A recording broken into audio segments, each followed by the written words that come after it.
Hey everyone, Summer here, and I thought I would get on and show you guys the things that I like to use most with my polymer clay sculptures. Um, I think that I may have done something similar to this, like showed a picture or something like this a long time ago, like when I first started. But I've come a long way. So 5 years ago when I started, I didn't really know what I was using. So I just bought whatever people told me to buy. And that's kind of what happens, right? When you're a beginner in polymer clay, you kind of just buy what other people suggest because you don't really know what to use, what's best, and what will work best for you. Now, here's the cool thing. Everybody's different.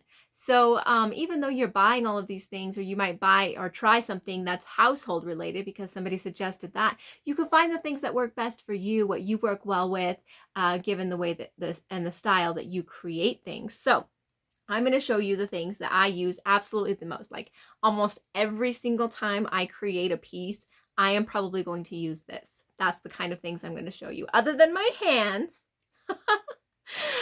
and baby wipes and parchment paper. Other than that, I'm going to show you all the things that I use to create my pieces.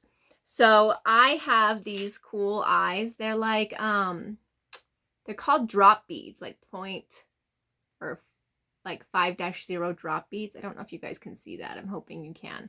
But I use them a lot. Like I go through them. And so I just had to order more. But what I like about them is they're great for eyes because of how they are set as a bead. They're not just a circle bead.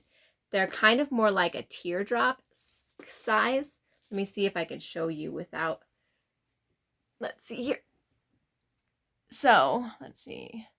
You'll notice one side is fatter than the other. And that's what it means by the drop shape.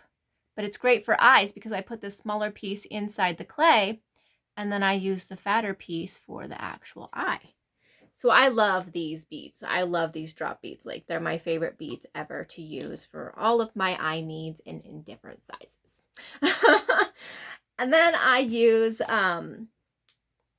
so I do use a smoothing tool. Most of the time I'm using my fingers, but I do use a smoothing tool. It's not like super stiff, but it's not like overly bendable either. And I ordered them offline. When I originally ordered them, I ordered them too big, and then I ordered them too small, and then I kind of found a medium size, and I can't remember what the actual sizing is, and it's not written anywhere on this. But you can see how much I use it, like I've taped it back together and everything. And then I have just an X-Acto knife that I use, because I use that for everything. I use it more than I use like a straight blade. And then I have this dotting tool, I guess. I don't really know. I got it I was in Hobby Lobby and I saw this little package in where the paper crafts are for the paper quilling, and they had like one of these there, and that's where I got it from actually.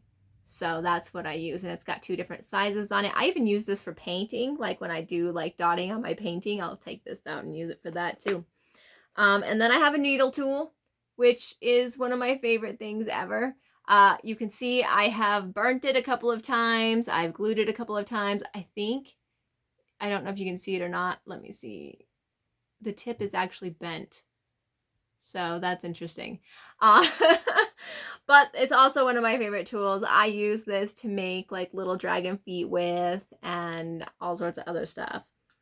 And then I got from metalclays.com is I got my logo made, and I put that on the bottoms of every single one of my sculptures pretty much.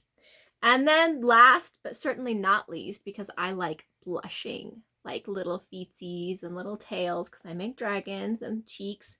So I have a dedicated blush paintbrush that I only use for blush and clay, and I use blush. So that is my main staple of items. I pull these specific items out every single time I clay.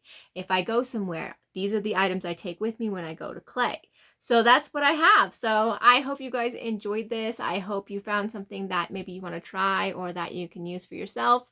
Or if you have one of these items that you really, really love, or maybe you have something that I didn't even talk about that you use absolutely all the time, feel free to let me know in the comments. I hope you guys have a great day.